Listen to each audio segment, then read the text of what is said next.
ACI apresenta Carreiras e Tendências. Transformamos propósitos em carreiras e negócios. Carreiras e Tendências, por Rebeca Toyama. Sejam bem-vindas, bem-vindos a mais um episódio do podcast Carreiras e Tendências. Hoje, além de eu estar muito bem acompanhada por Tobias Mag e Vicente Carrari, nós vamos falar sobre pensamento analítico. É a primeira habilidade do relatório Futuro do Trabalho, do relatório do Fórum Econômico Mundial. E, além de falar disso, esse episódio ele é especialmente dedicado a um dos capítulos do livro Histórias que Transformam. Então, o capítulo chama-se Transições e Carreira e traz a história do Tobias. Então, a gente vai entender um pouquinho como é que funcionam transições e carreira pela história dele. Então, você vai ficar comigo, que com certeza você precisa entender o que é essa habilidade e como são essas transições e carreiras que acontecem.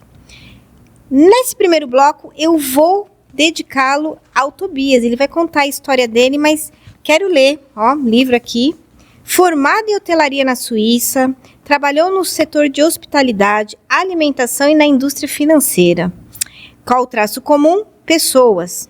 Sem aviso prévio, gestão de expectativas, patrimônio e o universo do planejamento financeiro pessoal tornaram uma posição de destaque no seu desenvolvimento pessoal e profissional. Após 15 anos, veio nova guinada, o empreendedorismo. Priorizou demandas por assessoria independente, isenta e holística, lastreado na experiência em vários setores e culturas e sólida rede de contatos.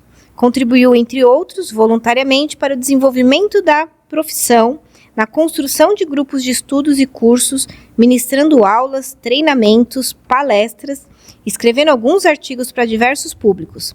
Atribuições profissionais que o levaram a morar em vários países, o que é refletido em suas habilidades interculturais e comunicação em diversos idiomas.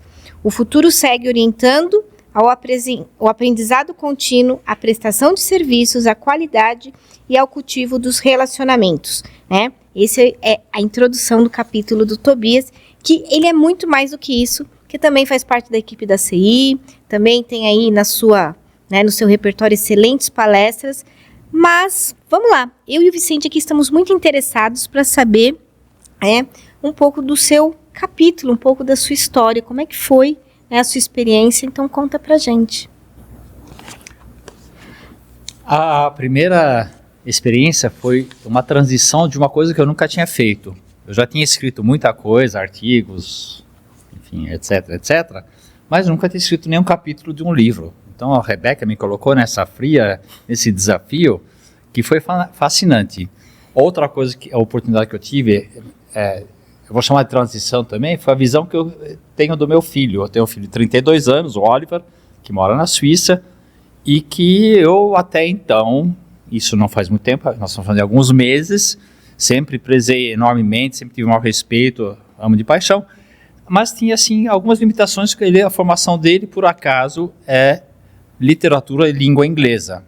E eu nunca tinha abordado muito esse lado. Quando eu comecei a escrever esse capítulo, eu escrevi o triplo do que eu tinha que ter escrito, só que não tinha nem pé nem cabeça. Aí eu recorri a ele, falei, cara, eu tô perdido, o que eu faço? Não só ele me deu o rumo, me deu disciplina, me deu uma visão de como fazer, me deu uma mentoria, um coaching nesse sentido, né? Como me recomendou um livro fora de série sobre o assunto, que eu repassei já para a Rebeca também, posso repassar para quem se interessar. E depois, então, que eu depurei e cheguei muito mais próximo do que devia chegar, ele fez algo que eu nunca tinha visto na vida, revisou meu texto de uma forma muito profissional, e colocou coisas, e observações e questionamentos e tal, mas não mexeu nada no meu texto, porque eu pessoalmente teria tido a tendência de já ir mudando o texto da pessoa, que não é nada disso que se precisa, né? Como alguém mencionou num outro capítulo aqui, que a mentoria não é você fazer as coisas pelos outros, é você direcionar um pouco. Então, isso é só uma coisa recente que não está no nosso livro, mas que ocorreu recentemente, que para mim foi muito marcante. É uma transição de ver como você vê as coisas. As transições não são só o que acontece. Transições de vida, realmente eu tive muitas, começaram pelo fato de que minha mãe engravidou na Basileia, pegou um navio italiano e me pariu em São Paulo, então já foi uma transição bastante relevante, é um fato, e Depois tive a oportunidade de fazer escolas de formatos muito diferentes, passar por várias profissões, né? Então, músico, hoteleiro, indústria de alimentos, indústria financeira, bancos especial, depois a carreira independente, com a parte de empreendedorismo, e agora entrando em uma nova fase, onde o objetivo é, talvez, nessa transição, é proporcionar muito mais apoio a pessoas e abranger mais pessoas, principalmente pela parte, talvez, também de palestras, que não fica no 1 a 1, e sim que você consegue abordar pessoas em grupos um pouco maiores, né? Transições são mudanças, e a vida, uma das certezas que a gente tem na vida são mudanças. Estamos sempre mudando. Então, de jovem para velho, de velho para muito velho, de alguém muito astuto para alguém talvez um pouco mais esquecido, né, que é um fato que nos acompanha muitas vezes na idade. A única forma de escapar é morrer antes, que também não é uma boa recomendação, né? De uma pessoa alegre para uma pessoa triste e vice-versa. Acho que todos nós talvez tivemos os nossos momentos de tristezas, de perdas, de reflexão introspectiva, e nem sempre soubemos lidar com isso, né? Só o apoio, uma rede de apoio extremamente importante, como para todas as outras transições de vida. De rico de pobre, pobre para rico. Então, tem dentro de uma palestra que eu dei recentemente também, a abordagem de uma pessoa que eu gosto muito nos Estados Unidos, que aborda essa questão do sudden money, ou seja, o dinheiro repentino, que pode tanto entrar como sair. Então você pode ganhar na Mega Sena, que é uma coisa que todos nós gostaríamos, talvez, mas que não necessariamente traz a solução e a felicidade, né? Como nós também podemos perder tudo. Falência da empresa, morte do pau de arrimo, enfim, vários cenários. Então, acho que assim, para começar o esquenta dessa conversa, talvez isso seja um bom começo. Então, antes do Vicente nos presentear com uma pergunta, contar para vocês como é que nasceu esse livro, né? Ele parte desse olhar de que a gente pode inspirar outras pessoas com a nossa história. E não é só aquela história daquele cara que vai para a Lua, daquele cara que chegou não sei o que lá, né? As narrativas positivas podem ser transformadoras. E aí que nasce essa história. O Vicente também tem um capítulo dele, a gente vai ter um episódio para ele. E aí, ouvindo Tobias, né, o que te habita aí, né? Que mais que você quer tirar dele aqui? Eu estava me perguntando aqui, Tobias. Obrigado, Rebeca, pelo tempo. Às vezes as pessoas falam, nossa, mas por que transformar tanto? Por que sair da zona de conforto, né? E acho que as pessoas têm um pouco de medo do que vai acontecer, mas elas também às vezes não sabem como se preparar para elas. Então, minha pergunta tem duas partes. Qual foi a mudança mais difícil, que talvez você falou, acho que eu me dei mal nessa? E a segunda parte é, como é que você se preparou para todas essas mudanças? Foi uma mudança de vontade, assim, foi um desejo, ou foi algo planejado? Obrigado pela pergunta. Acho que para começar a responder, tem que pensar que transições, na sua maioria, ou acontecem sem aviso prévio, acontecem, vou falar um exemplo recente, que é a pandemia, Covid-19. Nos pegou a todos desprevenidos, sempre tem um engenheiro de obra pronta para depois falar que sabia e que imaginava, né? Isso também existe sempre, mas de fato ninguém estava preparado e cada um lidou da melhor forma que pôde ou que conseguiu, que muitas vezes foi até desastrosa, mas o que era possível naquele momento, então não adianta ficar falando depois. E existem outras transições que são planejadas, tipicamente uma mudança de carreira. Seria um exemplo bem concreto. Muitas vezes numa transição planejada existe o fator que te empurra e o fator que te atrai. Vou ficar no exemplo do planejamento de carreira, que muitas vezes você quer sair de uma situação porque você não está satisfeito ou com a remuneração, com o reconhecimento, com o ambiente, com o chefe, com o que seja o que for. E do outro lado você pode ter coisas que te atraem. Um novo desafio, uma recompensa maior, uma firma com um nome mais interessante, uma maior independência, enfim, N motivos. Pessoalmente, se você me perguntar, eu acho que sempre será melhor ir por causa de um atrativo do que ir fugir de alguma coisa, porque as coisas das quais você foge, normalmente existe uma grande chance de te alcançarem de novo em outro momento, né? Chefe ruim é chefe ruim aqui como lá. As empregado ruim também é empregado ruim aqui e empregado ruim também é lá. Então isso não, só muda de nome e de endereço, né? Mas no fundo é tudo muito parecido. Então,